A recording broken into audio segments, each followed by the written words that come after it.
Hey everybody, hope you're doing well. Let's talk about SHTF bartering. Everybody has an opinion on it. Everybody has hoarded what they think will be valuable in SHTF. I used to hoard a lot of stuff. I guess I still do.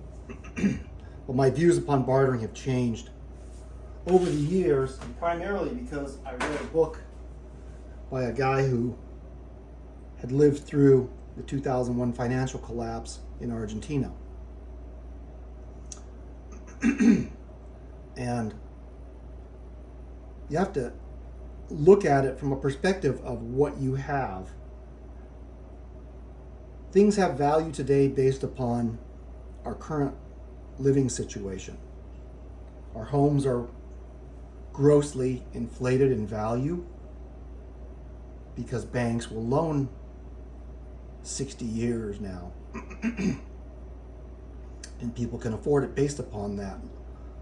Modest interest rates, very long loan terms. And so a house that's $850,000 now will drop into its real value. Cars will drop to its real value. Auto manufacturers now are having a very difficult time selling trucks. And I can understand why. $100,000 for a freaking pickup truck. It's no wonder they can't sell them. I don't feel sorry for them at all. But what has value today in SHTF will not necessarily have value in SHTF. Did I say that right? I think I said that right. What has value today may not have the same value in SHTF. Everything's value floats all the time. And money gravitates towards our wants after our needs are met. How much value does your house have to you when your children haven't eaten it for a week? Does it hold the same value to you and you have no prospects of getting them food after a week they haven't had anything? What's valuable to you then? Does this have the same value to you as this when you haven't eaten for a week? The value of things float. If your child has got the flu and can't stop coughing and can't sleep, what value does this have? I think it was $17 or $19. But what value does it have? Your child's running a fever and you don't have any fever reducer and they can't stop coughing and the coughing is going to give them pneumonia and the pneumonia is going to kill them. What value does it have then? You've got food, but you got no medicine. Where's the value go? It goes to what you need, to what you don't have. What's the value of this? I paid almost nothing for it. I don't remember the exact price, but it wasn't much. What happens if you got diarrhea? Really bad case of diarrhea, and all you have is more bad water to drink. What's it worth then? Diarrhea can kill you. Dysentery. Dysentery can kill you. What's part of dysentery? Bloody diarrhea. What value does it have then? How many of these will you give for that? All that you have?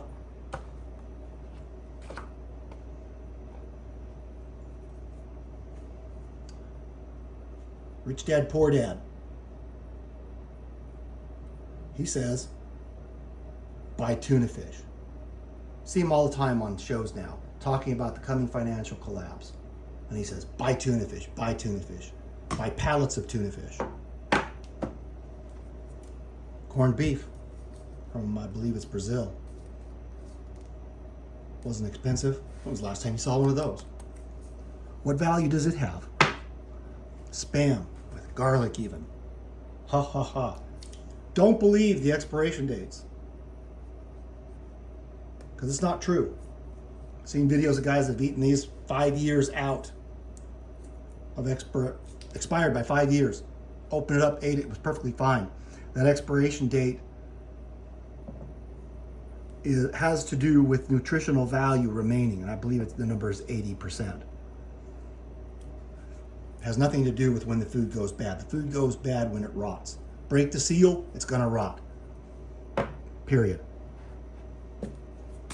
Is salt going to have value?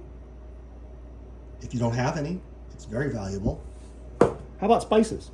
Are spices gonna have value? Maybe, maybe not. If you got your bases covered and you got food, but you packed away thousands of pounds of rice and black beans or pinto beans, but that's all you packed away, spice is going to become kind of important to you. Why? Because food fatigue is a real thing. You'll get tired of eating rice every single day, and you'll want to spice it up. So store up spices. Does alcohol, is it going to have value? 40% alcohol by content, 40% alcohol by content. People are going to want to relieve their misery. So yes, it's going to have value, but it will float. But it also has value as medicine, because you can clean wounds with it. 40% alcohol, better than nothing. Is there value in cartridges? Yes. If you got plenty of food and no cartridges, and every night your policy is to throw around at any noise that you hear to keep people away, and you don't have enough of these, this becomes more valuable to you than this does, or this, or your wedding ring, or the gold leaf, the gold leaves that you stored up to transport whatever wealth you thought you could transport into the next system with. That's going to go, the value of this to you is going to go away, and that'll become more valuable if your life is threatened. So I say value of things float, especially in SHTF. That which had value becomes less valuable, and that which has no value today, things you don't value today, become immeasurably valuable. So put away the things you think don't have a lot of value today, but that you cannot live without.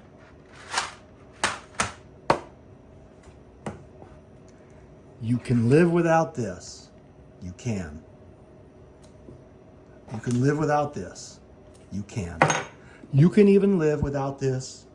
And you can live without these. But you can't live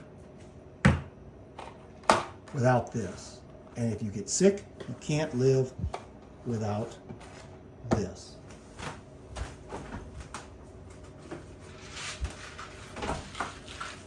Do you have this?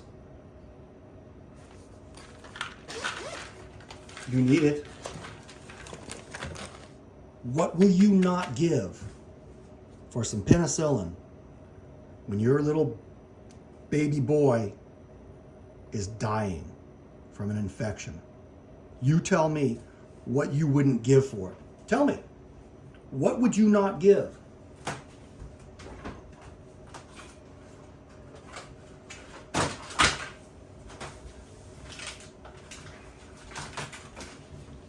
Do you have ivermectin? What would you not give for ivermectin when the bird flu gets out and it's found that this will help with it? 40% fatality rate for the bird flu. What would you not give? Store away today the things that will have value when society as we know it ceases to exist. And we get down to the basics. The basics will become very, very valuable. Remember, under all conditions, everywhere, commerce always happens. Have things that will have value when society doesn't go sideways, when the bottom falls out, and it's a long way down to the bottom.